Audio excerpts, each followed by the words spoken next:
ያከብራታል ሰንበትን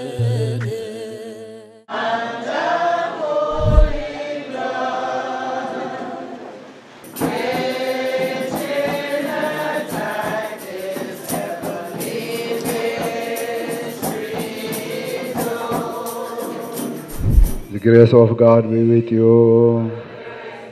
Give thanks unto our God. ቤተክርስቲያን ሁሉ ጊዜም ችግር አይለያትምና አገቤታችሁን አገራችሁንና ቤተክርስቲያናችሁን ትታችሁ እንዳትሄዱ ቢሻገራችሁ ወደ ሀገራችሁ ተመለሱ ብለው ምክር ሰጥተውን ነበር። ያን ተቀብዬ ነው እስካሁን የምጠብቀው የሳቸው ምክር። ዛሁን እንግዲህ የካሪቢያና የላቲን አሜሪካ ነው የሚባለው ብዙዎቻችን ደግሞ ጃማይካ ነው የምንለውና እንደውስቲ ምን የት ያሉ ናቸው እዛ አካባቢ ከኛ ድክመት ምንም ልናረካቸው አልቻልንም። አሁን የነው ነው ከርኩም ጀምሮ የነው አካቸው ሰዎቹ እንደተጠሙ እንደተራው ነው ያሉ ምንም አላደረግንም። ረዳት ይሰጠኝ ያልኩ ነው እንጂ ስለራሴ ምንም አንድ ቀን ደሞዝ ይጨመርልኝ ወተቸገርኩ ደግሞ ጥያሬ ይደረግም ይጠይቅም አላውቅም። እንደሱ ግን አልረኩም አሁንም ቢሆን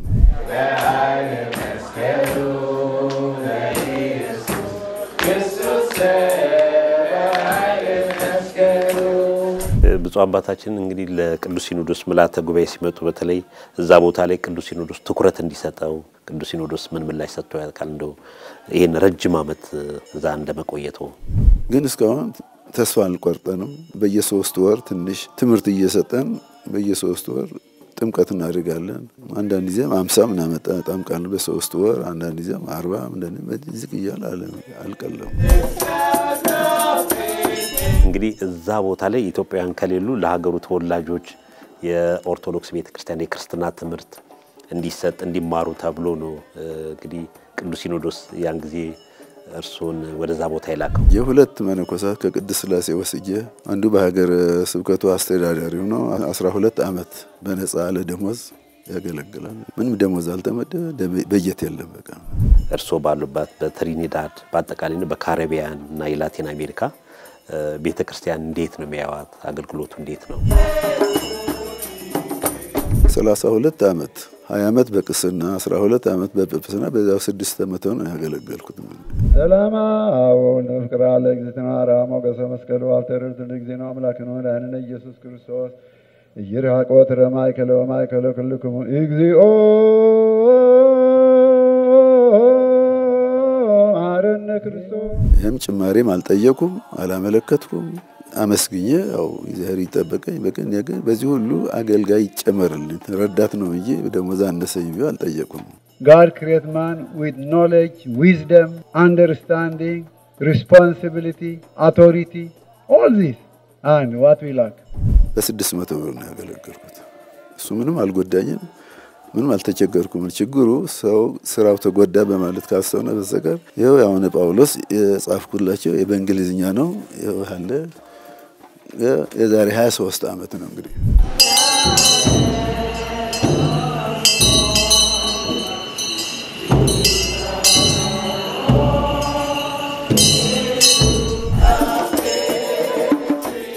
ረዳት ይላክልኝ ደክም ያለው እንግዲህ ስራው እንዳይጓደል ብዙ መስዋዕትነት የተከፈለ ስለሆነ በእኔ ጊዜ እንዳይዘጋ ባካችሁ ያን ነው እንጂ ሌላ ነገር አላደረኩም። ተቀብለውኛል። ፍጻሜውን ያሳምረው እየጠበቁ ነው እንግዲህ በጵጵስና እንግዲህ 32 አመት ሲያገለግሉ ቀይሩኝ አላሉ። እንደዛ ቦታ ጸንተው እንዲያገለግሉ በአቶን ጠብቀው እንዲያገለግሉ ነው ያደረገው ምንድነው? ሞት ነው የሚለየኝ እንግዲህ ወዲያም አልሄድም። እነሱም ለምን ትተሃት መጥ በዚህ ምን ትተሃት መጣም ሀገሬ ነው ላይ እንዴት በየትጨመጣለሁ ሰው ሳይተካ ሰውም ቢተካም አልመጣም እነሱን ትቻ አልመጣም እዚያው ማብሬ መሞት ነው የሚለየው ይሄ ቃል ገብቻላችሁ ለዚህ ነው እንግዲህ እነሱ ፍቅር የእነሱ ችግር ነው እዚያ ስራ ያዘን እንጂ ሰራተኛ ይምጣ አስተማሪ ይምጣ ቦታው ምንም አልተቃና ምንም አልተጠቀሙ ይሄን ብቻ ነው ያለው። አሁንም ቢሆን ፍቅራቸው ነው ያሰረኝ ሌላ ነገር የለም።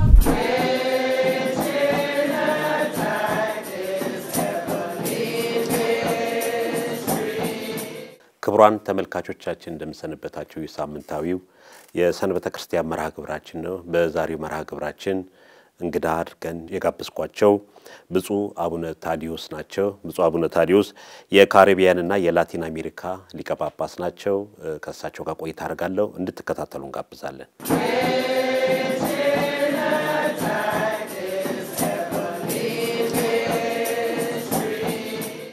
ብፁዕ አባታችን ወደ ዝግጅት ክፍላችን እንኳን ደህና መጡ። በስመ አብ ወወልድ ወመንፈስ ቅዱስ አሐዱ አምላክ አሜን። አቤቱ ቅዱስ አምላካችን ከዚህ ዕለት ከዚህ ሰዓት ስላደረስክን እናመሰግንሃለን። አቤቱ ቅዱስ አምላክ ሆይ ለዓለም ሁሉ ሰላምን፣ ፍቅር፣ አንድነትን ታወርድልን፣ አገሩን ከጥፋት ሰውን ከመቅሰፍት ትሰውርልን። አሁን ደግሞ በዝግጅታችን ሁሉ መካከላችን ተገኝተህ የተቃና እንድታደርግልን ይሄንን ሚዲያውን የተባረከ የተቀደሰና ዓለም እነዚህ ሰራተኞችም እኔንም ሀጥበርህን በቸርነት ታስብ ከኩ ነገር ተሰውረን ለምንሃለን። አሜን። ብፁዕ አባታችን እንግዲህ በዘንድሮ የ2017 ዓመተ ምህረት የግንቦት ርክበ ካህናት ቅዱስ ሲኖዶስ ምልዓተ ጉባኤ ከወሰናቸው ውሳኔዎች አንዱ በተለይ በውጭ ዓለም በተለያየ ቦታ ቤተክርስቲያን ለረጅም ዓመታት ሲያገለግሉ የነበሩ ብፁዓን ሊቃነ ጳጳሳትን የእውቅና መርሃ ግብር ሰጥቷልና ከዛ ውስጥ ብፁዕነቱ አንዱ ኖትና እንደው ምን ተሰማው? ምን ይላሉ ብፁዕ አባታችን? ከሱ ለነሳ እውነቱ ከማመስገን በተቀር እኔ እንግዲህ ያው ለዚህም አልበቃሁም። ከመጀመሪያውም ከአቅሜ በላይ ነው። በእነሱ በአባቶቼና በቅዱስ ሲኖዶስ አባልነት የተመረጥኩን በእኔ ፈቃድ ሳይሆን በእነሱ ነው። ያው እነሱ መታዘዝ ስለሆነ እንጂ እኔ ለዚህም አልበቃሁም። ሌሎቹ ይገባቸዋል። እኔ ግን ለዚህ ያልበቃውን አልብቃቴ ምንተም እነሱ ካሉ በምስጋና ተቀብያለሁ። ነገር ግን እውነቱ ለዚህ አልበቃሁም። እኔ ብፁዕ አባታችን እድሜው ስንት ነው በአሁኑ ወቅት? እድሜ ያው 84 ግንቦት 10 84 አድያለሁ። ባሳለፍነው ሳምንትም ብፁዕነቱ እንደሚያስታውስ በብፁዕ አቡነ ኤልያስ መኖሪያ ቤቱም በውጭ ሀገር ብፁዕነቱን በደንብ የሚያውቁ እነ ቀሲስ ዶክተር አንዱዓለም እንደው የልደቱ በዓልም እንዲከበርም ያደረጉበት ሁኔታም በዛልም ተገኝተን ያው የቀረጻ መርሃ ግብር ማካሄደናልና እንደው የዛች ለትም የተናገሯቸው ንግግሮች አሉ። እንደው እስቲ ከሱንም ላስታውሱት ብፁዕ አባታችን። ከተወለድኩ ጀምሮ የልደት ዓመት አክብሬም አላውቅም። ከእናቴና ከኔ በቀር የልደት ያውቁም አልነበረም። በድብቅ ነው ያዝኩት። ምክንያቱም እዚያ በውጭ ሀገር ያስቸግራሉ። እንደዚህ መጀመሪያ የተወለድንበት ዓመት እንደዚህ ነው የሚጠይቁት። ያው መቼም ስጦታ ምናምን ከዚህ ሁሉ ለመገላገል ብዬ የተወለድኩት ለማንም አላስታወቁም። አሁን ግን ጊዜው ደረሰና ያው መቼም በዶክተር አንዱዓለም መቼም ያው እዚያ ሲሄድ ከፓስፖርቱ ፕሮግራሙን አይቶ እሱን ያዘጋጀው እኔም ሰርፕራይዝ ነው የሆንኩት። መቼም ያው እንደያችሁት አልታሰብኩም፣ በዚያም አልጠበቁትም ነበር። ግን ያው እሱ ያደረገውን ዋጋውን እንዲከፍለውና ያው ምስጋና እየተቀበያለሁ እንጂ እኔ ለዚህም እስካሁን ድረስ የልደትም አክበርም ምንም የለም፣ አክብሬም አላውቅም። እናንተም እግዚአብሔር ይስጣችሁ ተገኝታችሁ የቆረጣችሁት እግዚአብሔር እንግዲህ ምን ይደረግ። ካሁን በፊት እንግዲህ ያው አሁን እንደተወለድኩ አድርጋችሁ ቁጠሩት መቼ እድሜው እንግዲህ። ብፁዕ አባታችን ከእርሶ ጋር ቃለ መጠይቅ በማድረጋችን በዚህ በኢትዮጵያ ኦርቶዶክስ ተዋሕዶ ቤተክርስቲያን መገናኛ ብዙሃንም ደስተኞች ነን። ብፁዕነቱ ለረጅም ጊዜ በውጭ ሀገር ሲያገለግሉ የነበሩትን እርሶን አግኝተን ከእርሶ ጋር ውይይት አድርገን ተመልካቾቻችን እንዲያውቁት ማድረግም ቀላል ነገር አይደለም። ሁላችንም በዚህ ጉዳይ ደስተኞች ነን። ብፁዕ አባታችን እንደው እንደመነሻ ወደ ኋላ እስቲ የተማሩ የታደጉ የተወለዱ የልጅነቱ ህይወቱ ከዛ ልነሳ እስቲ። መቼም የመነኩሴ ታሪክ የለውም እንግዲህ እኛ አገሩም አይጠየቅም ትውልድም አይጠየቅም። ግን ያው ጊዜ አመጣውና ለሚዲያው ስናል ተገደን ነው እንግዲህ ወደን አይደለም። እኛ ባይታወቅ ጥሩ ነበር፣ ግን ከዚያ መሸሸግ አልቻልንም። አንድ ጊዜ ከተገለጥን ያው የተወለድኩት በድሮ ጊዜ ዋግ ነው የሚባለው። ዋግ ህምራ ከትግራይና ከአማራ መካከል ያለው የዋግ ህምራ የዋግ ነበር የሚባለው። ጻግብጂ ይባላል። በዚያው አንድ አውራጃ ነው የተወለድኩት እና በትግራይና በአማራ መካከል ያለው ነው የተወለድኩት። በ1933 ዓመተ ምህረት ጃንሆይ ሚያዝያ 27 ተመልሶ እኔ ግንቦት 10 ነው የተወለድኩት እና ከዚያው አንስቶ ያው 84 ዓመቴ ነው።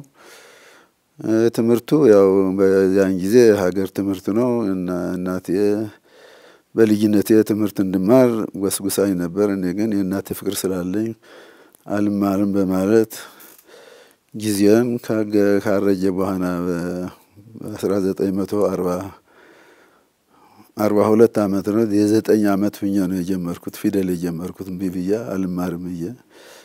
ጊዜ እናቴ ግን በጣም እንትን ልጄ ካልተማርክ አይሆንም ብላኝ ስለነገረኝ ያን ጊዜ ምክሯን ሰምቼ በ9 ዓመቴ ፊደል ካጎቴ መርጌታ አባይ ነበር ከዚያቸው ጀምሬ እዚያው ፊደሉን ምናምን ተከሳቸው ነው የተማርኩት። ከዚያም በኋላ ጸዋት ወዜማ ከዚያው መርጌታ እንዳለው የሚባሉ ከዚያው ከሀገር ከዋግ አውራጃ ወረዳው ላይ ነው የተማርኩት።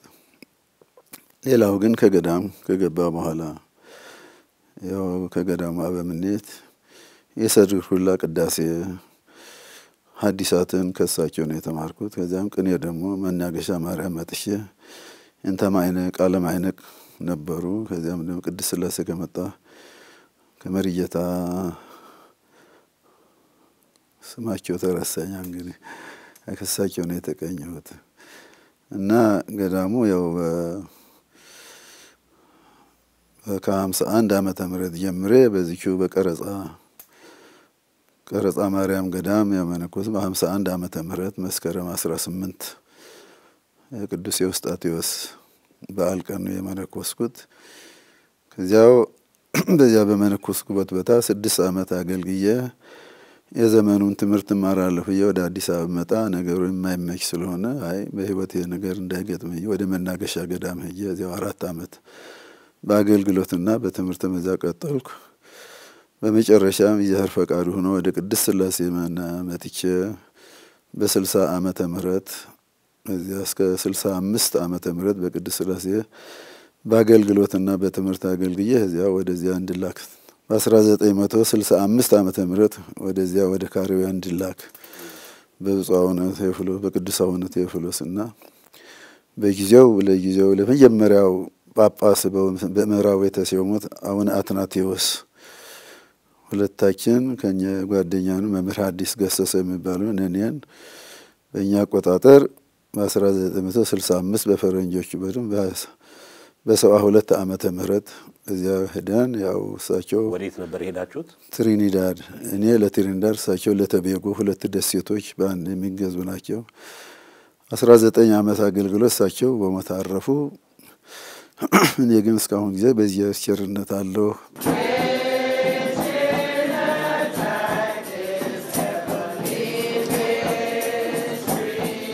እንደው በሀገር ቤት እያሉ በትምህርት ቤት ውስጥ ከርሶ ጋር እንደው የሚያስታውሷቸው አብራችሁ የተማራችሁት እንደው የቆሎ ትምህርት ቤት የአብነት ትምህርት ቤት ህይወቱ ምን ይመስል ነበር? በተለይ ብፁዕነቱ በሚማሩበት ወቅት እንዳልኩት ብዙውን ጊዜ እኔ በገዳም ነው ያሳለፍኩት። እንግዲህ በ14 ዓመቴ ነው የወጣሁ ከአባት እናቴ ዲያቆን እንደሆንኩ ወዲያውኑ ወደ ገዳም ነው የሄድኩት። ገዳም እየተማርኩ ከዚያው መጀመሪያ ገዳሜ ቀረጻ ገዳም ነች። ከዚያው እስከ ምንኩስና አገልግዬ ያው ከመነኮስ በኋላ ያው በ6 ዓመት አገለገልኩ። ከዚያም ደግሞ ከመናገሻ ማርያም እንዳልኩት በመማርና በአገልግሎት 4 ዓመት አገልግዬ ያው ቅድስት ሥላሴ ነው ከመነኮስኩ እነዚህ ያገለገልኳቸው። በኢትዮጵያ ውስጥ 14 ዓመት በውጭ ደግሞ 52 ዓመት ነው ያገለገሉት። በኢትዮጵያ አጠቃላይ 14 ዓመት ነው ያገለገሉት። አዎ ከመንኩስና በኋላ እንደው ስልጣነ ክህነት ዲቁና ከማን ያገኙት? መጀመሪያ ወደ አቡነ ይስሐቅ ከጥንቶቹ መጀመሪያ ከአቡነ ይስሐቅ ለመቀበል ወደ መቀሌ ሄጄ ነበር። ስላላገኘኋቸው እዚያ 2 ጊዜ ተመላልሼ አላገኘሁም። በጥቅምት በ1947 ዓመተ ምህረት መቀሌ ሄጄ ነበር። እዚያም እሳቸው ወደ አዲስ አበባ ነው ስላሉ ሳላገኛቸው ቀርቼ በመጨረሻ በዚያው ዓመት በግንቦት ወደ ደሴ መጥቼ ከአቡነ ገብርኤል ነው የተቀበልኩት። አንደኛው መጀመሪያ ቀዳማዊ ገብርኤል ግንቦት 5 ቀን ድቁና ተቀበልኩ። በ1942 ዓመተ ምህረት ቅስናውን ከሳቸው ነው የተቀበልኩት። በ51 ዓመተ ምህረት የመነኮሱት ሴት ነው እዚያው ደብረ ቀረጻ ማርያም በ51 ዓመተ ምህረት እዚያው ነው የመነኮስኩ። እዛው ቀረጻ ማርያም ገዳም ምን ያህል አመት ካገለገሉ በኋላ ነው ከዛ ወደ መናገሻ የመጡት? 6 አመት ለትምህርት ነበር ወደ መናገሻ የመጡት? አዎ ዘመኑን ማራለሁ የነበር የወጣሁት። እንግዲህ ከገዳም ለመውጣት ምን ሐሳብ አልነበረኝ። ያው የትንሽ ፈተና ግን ከዚያ ወዲያ ደግሞ እንዳሰቡት ታዲያ ዘመናዊን ተማሩ? እንዳሰብኩት አለ ጊዜውን በቃ ያው 4 አመት በመናገሻ አሳለፍኩት። ግን ያገልግሎት ስለሆነ ምንም አልጸጸትበትም። ቅድስት ሥላሴ ገባሁ። ግን ያው እስከ 8ኛ ድረስ ነበር የደረስኩት በ4 አመት ውስጥ።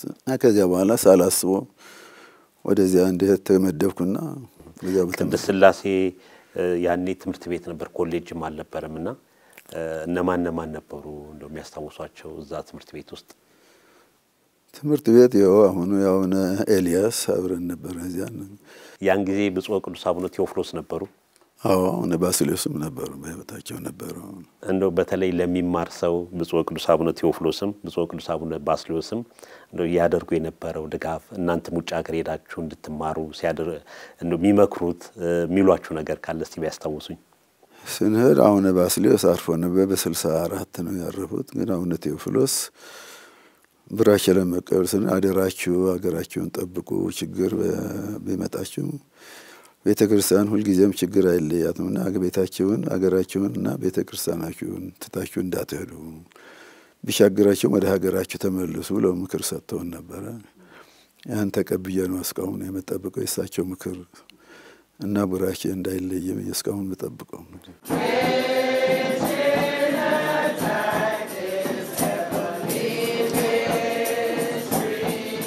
ቅድስት ሥላሴ ዩኒቨርሲቲ ቀዳማዊ አፄ ኃይለ ሥላሴስ ይመጡ ነበር? ንጉሱ ዩኒቨርሲቲ አይደለም ትምህርት ቤት ነበር። ትምህርት ቤት ነው፣ ቅድስት ሥላሴ ትምህርት ቤት ነበር። ይመጡ ነበር?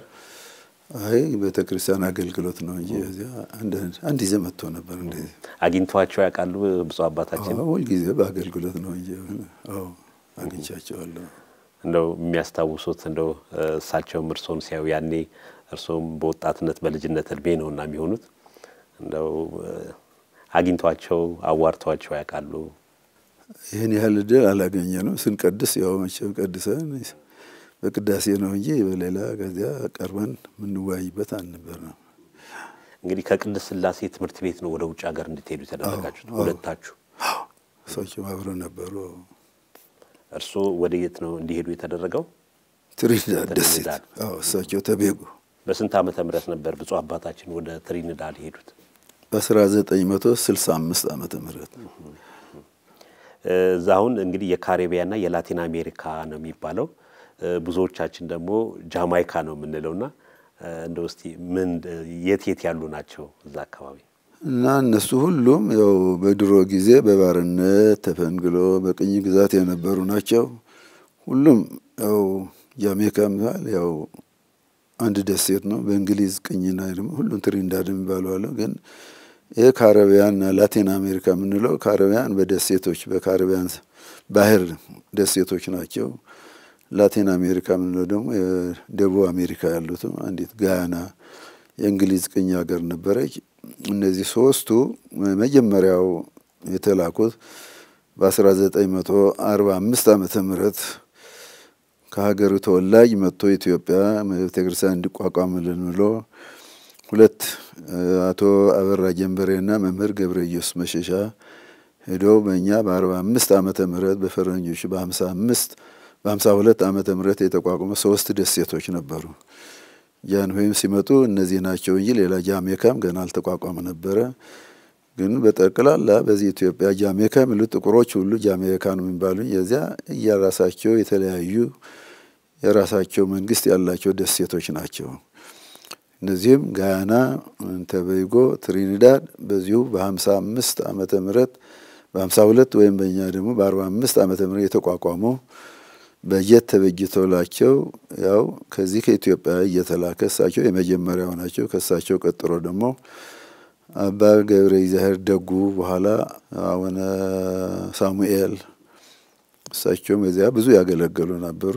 አሁን ግን በኋላ ሲሾሙ አብረው ነው እሳቸው አቡነ አትናቴዎስ እሳቸው አቡነ ሳሙኤል ተብሎ ተሽመዋል። እንግዲህ በዛው በአገልግሎታቸው እና እነዚህ 3ቱ ደሴቶች ብቻ ናቸው። ከዚያ በኋላ አባ ማንደፍሮ ላይከ ማርያም ማንደፍሮ ደግሞ በኋላ አቡነ ይስሐቅ እሳቸው የጃሜካውን በፈረንጆች አቆጣጠር በ70 ዓመተ ምህረት ነው የቆረቆሩ ጃሜካ።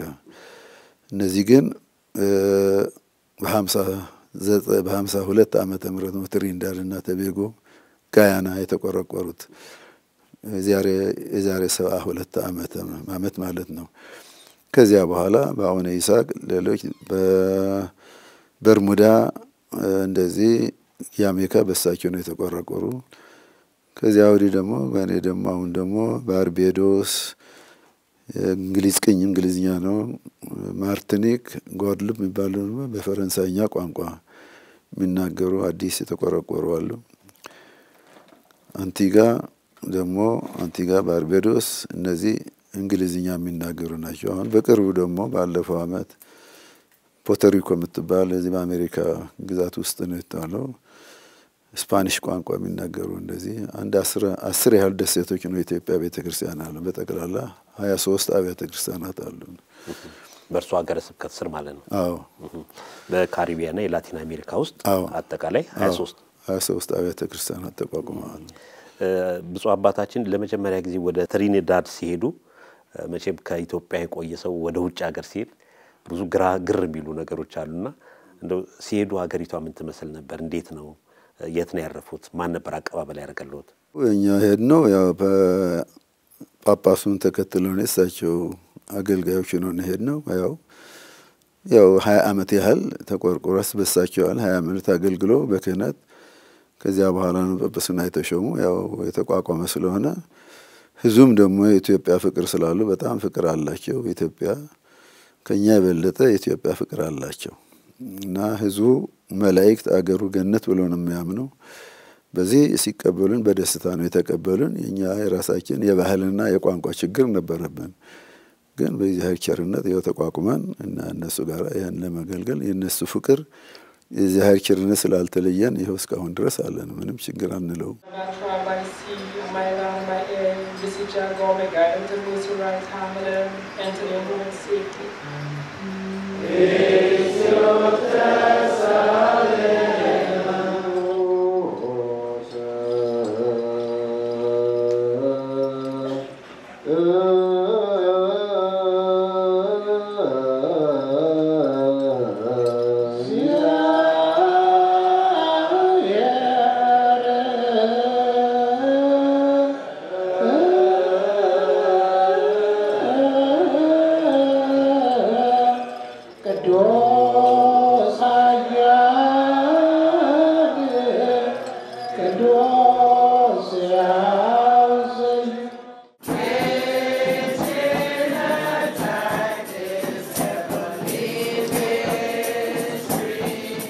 ያን ጊዜ ብፁዕ አባታችን በመምህርነት ነበር የሄዱት።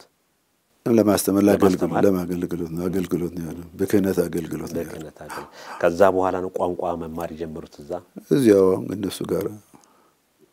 እዚያ ቋንቋ መናር በችግር ነው። ገንዘብ ተከፍሎ ካልሆነ በዚያው ዜጋ ካልሆነ ደግሞ የነጻ ትምህርት ስለሌለ ምንም እድል አላገኘንም ለመማር። ያው ግን አገልግሎቴን ቀጥያለሁ በዚያው። The Gospel according to St. Matthew, chapter 1, from verse 18.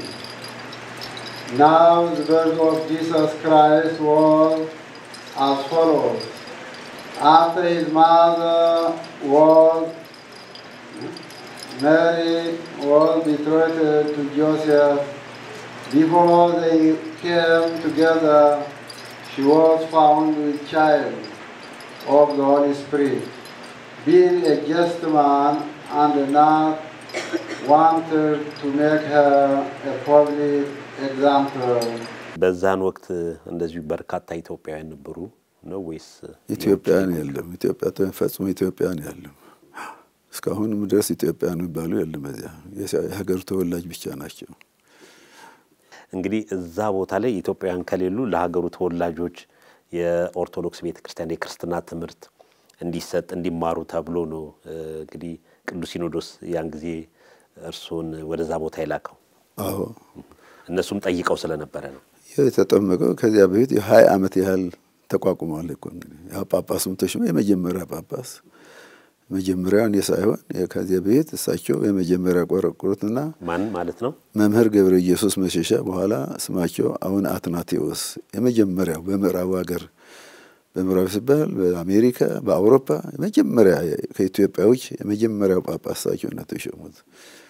ከእሳቸው ቀጥሎ አቡነ ይስሐቅ ከዚያ አቡነ ይስሐቅ ነው። አቡነ ገብርኤል ለትንሽ ጊዜ ለ4 ወር መጥቶ ነበር። ከዚያ አሁን የነኛ አሁን አራተኛው ነው።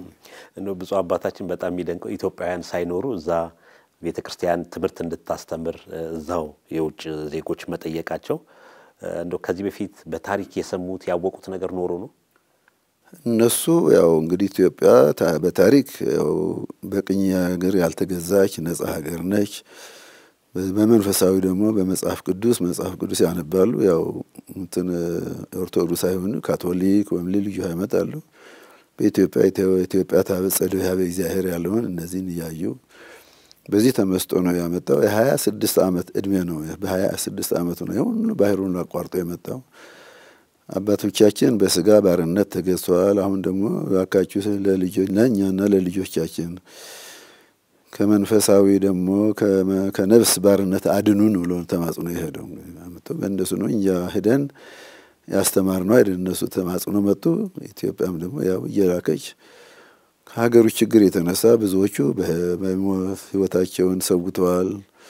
ከችግሩም የተነሳ እየተው መጥቶ ነው የመጡ አሉ። እንግዲህ ብዙዎች ናቸው ከኢትዮጵያ ሄዱት እስከኛ ድረስ ከኛ በፊት ብዙዎች አሉ። እንግዲህ እነሱን ስማቸውን ለመዘርዘር እና መጀመሪያው መምህር ገብረ ኢየሱስ መሸሻ ከዚያ አባ እግዚአብሔር ደጉ እዚያ አባ ገብረ እግዚአብሔር ደጉ ወደዚህ ሲመለሱ መምህር ገብረ ሕይወት ወልደ ስላሴና ዲያቆን አዲስ ከነሚስቱ መጀመሪያ ጊዜ ዲያቆን ሆኖ ከነሚስቱ ተልከዋል።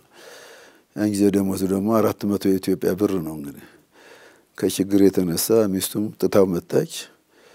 ኋላ እሱ ቀረ። እዚያ የመጀመሪያ ልጃቸውም ትሪንዳር ተወልዶ እሷ ትታ መጣች። ከችግር አመጻ የተነሳ በ400 ብር በውጭ ሀገር ልጅ ይዞ ሚስት ወንድም አስቸጋሪ ነው ነገሩ። ሲቸግራት ትታ መጣች። እሱም ደግሞ ቆየ። ያው አብሮ የተካል መነኩሴ ደግሞ እሳቸው ማረፉ። እሱም በመጨረሻ ትቶት መጣ። ያው መምህር ገብረ ኢየሱስ ቀሩ እንደዚያው 20 ዓመት በክህነት እሳቸው በክህነት እሳቸው ናቸው። በሀገሮች ተወላ አቡነ ቴዎፍሎስ በመጀመሪያ እንደራሴ ሆኖ መጥቶ ለሀገሩ ተወላጆች ክህነት ሰጥቶ ነው መጥቶ ነበር። ከዚያ በኋላ እሳቸው 20 ዓመት አገልግሎት በኋላ ተጠርቶ የተሾሙት እሳቸው ናቸው።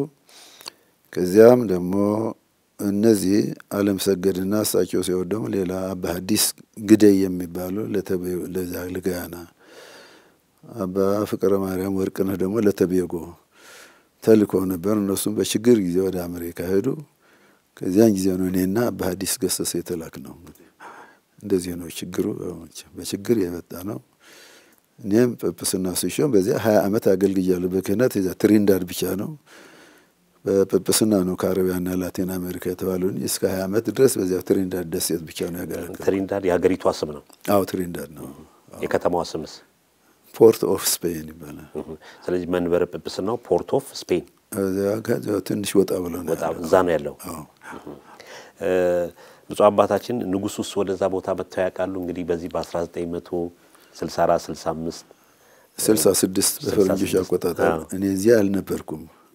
እኔ ሄድኩ በ72 ነው። እሳቸው በ66 ነው የነበሩት። መምህር ገብረ ኢየሱስና አባ ሐዲስ ግደይ በፍቅረ ማርያም ወርቅነህ ነበሩ።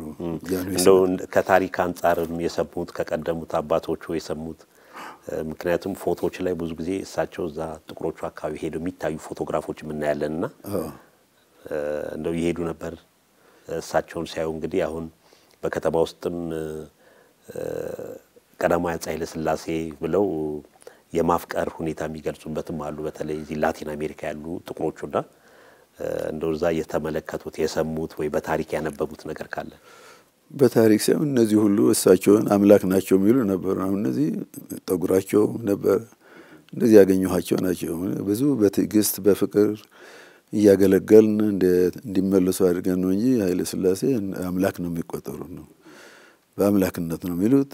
በተለይ መሰረታት ያውሳ አድባር ቅዱሳን እችን ነው እንግዲህ በጣም አድርገው ምን ጽዮን ይልሰ ወይስ ተወልደ በወስቴታ ተወልደ ኃይለ ሥላሴ ነው ማለት የሚያምኑት እነሱ ናቸው። ነው ታሪካዊ ምክንያቱ ምንድነው ግን? በመጽሐፍ ቅዱስ እንደዚህ አንዳንድ ጊዜ ሞአን ወሳ ዘመን ነገር ይሄዳው ራእይ 5 ያንን ይያዙ አድርጎ ነው ያዙት ነው እና በዚህ የተነሳ እዚሁ ቀስ ያልነን እኛ ደግሞ እናስተምራቸው ባይሆን እሳቸው ጻድቅ ናቸው ነብይ ናቸው ብትሉ ነው እንጂ ኢትዮጵያ በአንድ አምላክ ነው የምታምለው በሰው አታመልክም እና ይሄ ስህተት ነው ይያልን እንደሱ በፍቅር በትህትና ያለዝብ ነው የመጡኝ በጣም እስካሁን በዚያው የሚጠኑም አሉ እና ከዚያው እንደውም አንዳንድ ጽሁፍ ላይ ምንድነው የሚለው በተለይ ንጉሱ ወደ ላቲን አሜሪካ ሲሄዱ አውሮፕላኑ ሲያርፍ እዛ ሀገር ዝናብ ዘነበ ከዛ በኋላ ህዝቡ በረሃም ደረቅም አካባቢ ስለነበረ ህዝቡ ከዛው ሊሳቸው መውደድ ማፍቀርም እንደመጣም አንዳንድ ጽሁፎችም ይታያሉ እንደዚህ የሚሉ አዎ እሱ ልክ ነው እንግዲህ ጸጥታውም በጣም ጸጥታውም እስከ ማፍረስ ድረስ ነበር ይዞ እሳቸውን ይዞ እዚያ ለማንገስ ነበር ሐሳባቸው እንደሰማሁት ማለት ግን ያ አሜሪካ ሲሄዱ ቤተክርስቲያን አልነበረም ከዚህ ግን በክብር ተቀብሎ ቤተክርስቲያን ከአውሮፕላን ማረታ ወደ ቤተክርስቲያን ማረፈ መጥቶ ያው እነዚህ ፎቶ ላይ የሚያሳየው ሀገሩ ጠቅላይ ሚኒስተር ጀነራል እዚያ የንግስቷ ወኪል ደግሞ እነዚህ ሁሉ መጥቶ የማያውቁት እኛ ቤተክርስቲያን አብሮ ተከትሎ መጥቶ ነበር ማለት ጊዜ እንደው አገልግሎቱ ምን ይመስላል በተለይ እርሶ ባሉበት በትሪኒዳድ በአጠቃላይ በካሪቢያን እና የላቲን አሜሪካ ቤተክርስቲያን እንዴት ነው የሚያዋት አገልግሎቱ እንዴት ነው አገልግሎቱ ከኛ ድክመት በስተቀር ህዝቡ አሁን በናፍቆት ነው የሚጠብቀው ግን እዚያ እኔ ብቻ ስለሆንኩ በቋንቋም ብዙውን ጊዜ ያው ሁሉን ለማሟላት ስላልቻልኩ የገንዘብም የሰውም ጥረት ስላልሆነ በያለበት ሁሉ ኢትዮጵያ ቤተክርስቲያን እንዲቋቋም እየጠየቁ ነው በፍቅር ነው የሚያዩት አሁን ቢሆን በችግኛ ችግራችን ጋራ ምንም አይሰማቸው በጣም የኢትዮጵያ ቤተክርስቲያን ተቋቋመልን ይያሉ ነው እንግዲህ እስካሁንም ድረስ ግን አቅማችን ስላነሰ እነሱ ጋር ያቻሉትን በቃ ሲብያልን ነው እንጂ እነሱ አሁንም ቢሆን ብዙ አዝመራ ነው ያለን እንግዲህ ግን አለመታደል ሆኖ አልቻልንበትም አልቀጠልንበትም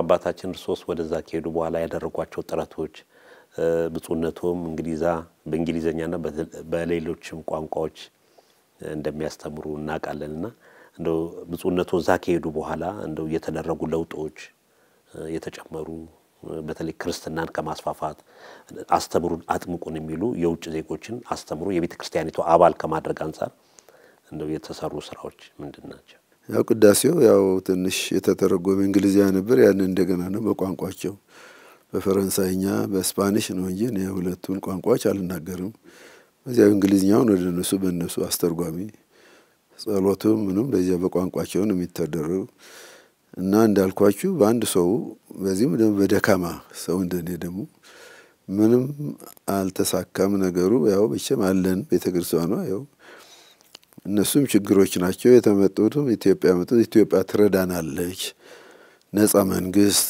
ቤተክርስቲያንም ደግሞ እንደው ቀዳማዊ በኦሪት ሁሉም ነው ታሪኩን ያነበው ይሄንን ነው እንግዲህ እነሱ ያው እንደው በትምህርት ቤት አቋቁሞ ሆስፒታል ሁሉም ያዘጋጅቶ ነው ያን የተውን ኢትዮጵያ ነች እኛ ይያሉን የሚመጡ ግን ከኛ ድክመት ምንም ልናረካቸው አልቻልንም አሁን ይሄ ነው ከርኩም ጀምሮ ያነው አካቸው ሰዎቹ እንደተጠሙ እንደተራው ነው ያሉ ምንም አላደረግንም ረዳት ይሰጠኝ ያልኩ ነው እንጂ ስለራሴ ምንም አንድ ቀን ደሞዝ ይጨመርልኝ ወተቸገርኩ ደሞ ቅያሬ ይደረግም ይጠይቅም አላውቅም እንግዲህ እንደሱ ግን አልረኩም አሁንም ቢሆን Galatians chapter 4 verse 4 But when the fullness of the time had come God sent forth His Son, born of a woman, born under Zulu.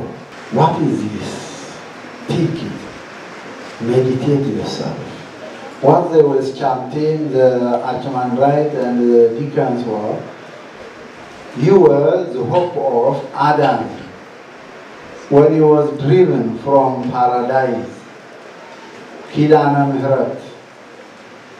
Kidana Mihrat means is covenant of mercy.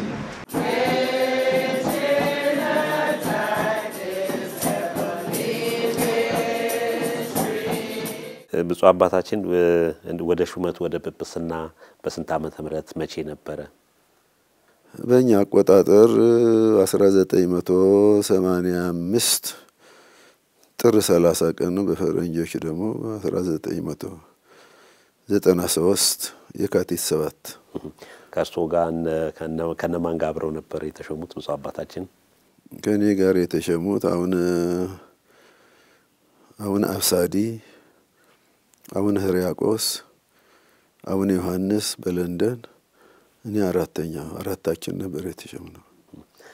ከተሾሙም በኋላ ተመልሰው ወደዛው ነው የሄዱት? ወደዚያው ነው የተላኩት። እዛ ሀገር ቤተክርስቲያንን በተለይ የዛ ሀገር መንግስት ሌሎች ትልልቅ ተቋማትም እንደው ቤተክርስቲያኒቷን እንዴት ነው የሚመለከቷት? በተለይ ምእመኑ አስተምሩን፣ አጥምቁን፣ ድረሱልን እያለ ነው። እንደ መንግስት የቤተክርስቲያኒቷን አገልግሎት እንዴት ይታያል ብፁዕ አባታችን? መንግስት በዚያው ባለሁበት በትንሿ ደሴት ከ120 በላይ ልዩ ልዩ ሃይማኖት አለ። ለዚህ ሁሉ መንግስት መርዳት አይችልም፣ ግን እውቅና ይሰጣል። ያው ሁላችንም ያው ያከብራል። በዓል ሲሆን እንጠራለን። እንደዚህ ነው ይሄ በዚያው ቤተክርስቲያኑ በመመናን ነው። በዚያው ጥሮግሮ ባገኙት ነው እንግዲህ ያችን ቤተክርስቲያኑ ቦታ መንገዛው በእነዚያ ነው እንጂ በዚያ የለም። የመጀመሪያዎቹ ያው ገንዘብ የኒውዮርኩ ሲቋቋም በጃንሆይ በመንግስቱ ነው የተገዛው ቦታው። ግን ከዚያም ትንሽ በዚያን ጊዜ ምናልባት ገንዘብ ተልኮ ይሆናል አላውቅም። ግን በአሁኑ ጊዜ ግን ያቺ ያለችው የተረፈችውን ስራ ብዙም ስለሌላቸው የቀን ስራ ሰርተው ነው ከዚያች ካገኙት ከጂ ወዳፍ ነው ከዚያች የተረፈችው ያቺ ቦታ መግዛት እንደዚህ ነው እንጂ ሌላ ነገር በመመናኑ ብቻ ነው የሚተዳደረው። አሁን ኢትዮጵያውያን ወደዛ ቦታ እየመጡ ነው ብፁዕ አባታችን? ብዙም የመጡ የለም። በኑሮም ብዙ የሉም። በድሮ ያው ዩናይትድ ኔሽን ሰራተኞች እንደዛ ይቀጠሩ ነበር። እዚያ ሲመጡ ነው እንጂ ከዚህ በቀር ሌላ ኢትዮጵያ ህዝብ ነዋሪዎች የሉም። ብፁዕ አባታችን እንግዲህ ለቅዱስ ሲኖዶስ ምልዓተ ጉባኤ ሲመጡ በተለይ እዛ ቦታ ላይ ቅዱስ ሲኖዶስ ትኩረት እንዲሰጠው ሐሳብ ማቅረብ፣ መምህራን እንግሊዘኛ ቋንቋ ቢችሉ ሌሎች ቋንቋ የሚችሉ እንዲመደቡ ሐሳብ አቅርበው ያቁም። ቅዱስ ሲኖዶስ ምን ምላሽ ሰጥቶ ያልካል? እንደው ይሄን ረጅም ዓመት እዛ እንደመቆየቱ ያው እኔ አቅርባለሁ። የዛሬ 23 ዓመት ጀምሬ ነው እንጨው ግን ተሰሚ አልሆነም እስካሁን ድረስ። እንዲያው በውጭ ነው ያው ከውጭ እየተላላኩ ነው እንጂ መጀመሪያ ሲሄድ ያው ሁለት መነኮሳት እየሄጀ ነበር። አሁን ቴዎፍሎስ ናቸው። አሁን እንጂ አባጽዬ ደገፉ ነበሩ ለአንዷ ደሴት፣ ሌላው ደግሞ አባ ዜናዊ ገብረ ሚካኤል ሁለቱን እየሄጀ ነበር። አሁን ቴዎፍሎስ በጤና ምክንያት አልቻሉም፣ ወደ አሜሪካ ሄዱ። እኛ ደግሞ 10 ዓመት ያላገልግሎ የልብ ድካም ስለደረሳቸው ወደ ሀገራቸው ተመልሶ አረፉ። ከዚያ ወዲህ ምንም የመጣ የለም። ቤተ ክህነት ባመለከትም ምንም አላገኘውም። ከውጭ ግን አንድ ሁለት መነኮሳት ከዩጋንዳ ተላልከ መጥተው ነበር። ትንሽ አገልግሎ እነሱም ሲቸግራቸው ወደ አሜሪካ ሄዱ። አሁንም በቅርቡ ልጅ ሁለት መነኮሳት ከቅድስት ሥላሴ ወስጄ አንዱ በሀገር ስብከቱ አስተዳዳሪ ሆኖ 12 ዓመት በነጻ ለደሞዝ ያገለግላል። ሌላው ነው በአንዷ ደሴት ከ7 ዓመት በላይ ያገለግላሉ። አንዱ ደግሞ በቅርቡ ደግሞ አባ ሳሙኤል የሚባሉ ጃሜካ አሉ። ያው ምንም ደሞዝ አልተመደበ በጀት የለም። በቃ ሲቸግራቸው ትተው ይሄዳሉ። መቼም በዚህ አይነት ነው ያለው።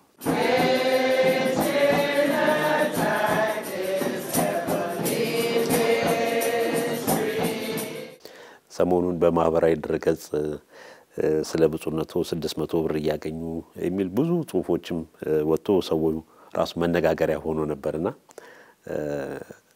ተመልክተውታል፣ ሰምተውታል ብፁዕ አባታችን? እሱ እውነቴን ነው። በ32 ዓመት 20 ዓመት በቅስና 12 ዓመት በጵጵስና በዛው 6 ዓመት ነው ያገለገልኩት። ይሄም ጭማሪም አልጠየቁም አላመለከትኩም። አመስግኜ ያው እግዚአብሔር ይጠበቀኝ። በቀን ያገኝ በዚህ ሁሉ አገልጋይ ይጨመርልኝ ረዳት ነው እንጂ ደሞዝ አነሰኝ ቢው አልጠየቁም። በኋላ ግን አሁን ቄርሎስ ስራ አስኪያጅ ሲሆኑ መዝገቡን ተመልክቶ እንዴት ነው እንደ ጳጳስ አይደለም ይሄ በውጭ ሀገር ያለው እንዴት ነው በሳቸው ጊዜ ነው የተስተካከለው እንጂ እስከሳቸው ድረስ በ600 ብር ነው ያገለገልኩት።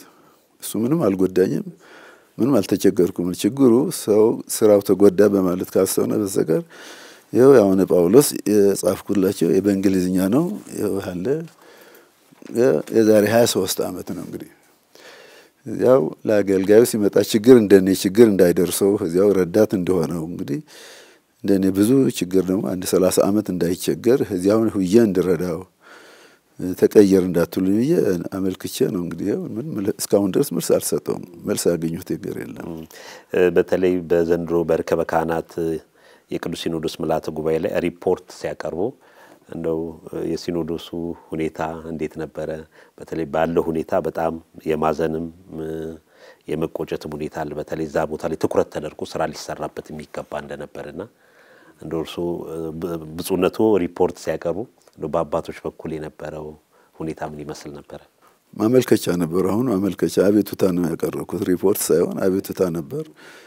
ተቀብለውታል። ያው እንቱም በሐዘን ነው የተቀበሉት። አሁንም ቢሆን እውቅና ንስጠው ሲሉ አይ እኔ ከዚህ በላ እውቅናማ ተሰጥቶኛል፣ ሊቀ ጳጳስ ተብዬ ቅዱስ ሲኖዶስ አባል ሆኛለሁ፣ ከዚህ የበለጠ እውቅና ያስፈልጋል። እኔ የምፈልገው ረዳት ይላክልኝ፣ ደክሜያለሁ። እንግዲህ ስራው እንዳይጓደል ብዙ መስዋዕትነት የተከፈለ ስለሆነ በሞትም በዚህ ሁሉ 72 ዓመት ስለሆነ በእኔ ጊዜ እንዳይዘጋ ባካችሁ ይሄን ነው እንጂ ሌላ ነገር አላደርጉም። ተቀብለውኛል። ፍጻሜውን ያሳምረው እየጠበቁ ነው እንግዲህ። ብዙ አባታችን እንደው ከነዋሪዎቹስ ካህን ማፍራት ዲያቆን አልተቻለም? እዛ እኮ እነሱ ነው ከጀመ ገሌላ ሰግሩት እንደዚህ ሁሉ አንዳንድ ወጣ አለቆች ናቸው እንግዲህ። እዚህ ያለውበት ከመንበረ ጵጵስና 9 አብያተ ክርስቲያናት አሉ እና ከዚያ እየሄዱ ነው ሌሎቹም የሚያገለግሉን እነዚህ እንግዲህ አሉ። በእነሱ ነው የሚገለገሉ፣ ሌላ ኢትዮጵያዊ የለም። በእነሱ ነው ትኩረት ተሰጥቶ ስራ ቢሰራ ብዙ የሚሰራ ስራበት ቦታ ነው ማለት ነው። አዎ አዎ። እዛ ዋና መነጋገሪያቸው ቋንቋ እንግሊዘኛ ነው። እንግሊዘኛ በዚህ በእንግሊዝ ቅኝ ያሉት እንግሊዘኛ፣ በፈረንሳይቱ ፈረንሳይኛ፣ በስፓኒሽ ነው ስፓኒሽ። በዚህ 3 ቋንቋ ነው ያለሽ የቤተ ክርስቲያን የተቋቋመችው።